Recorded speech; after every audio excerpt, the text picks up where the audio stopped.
আবারও gym gym থেকে উদ্দেশ্য ছিল লিমন, না লিমন পাবেন না। এই মুহূর্তে মুজিবুর একাদশ খুবই ভয়ানক। না, লিমন দিয়ে দিল নীলকে, দেখা যাক নীল কি করে। নীল থেকে আবারও লিমন, লিমন থেকে দেখা যাক লিমন কি করে। আবারও নীল, নীল থেকে কি হয়? শান্ত, শান্ত কি ক্রস নিতে পারবেন? নীল কি করলেন? কোনোভাবেই রাখতে পারলেন না। এই মুহূর্তে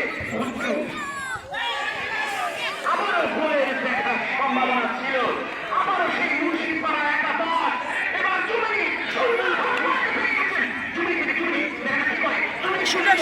মার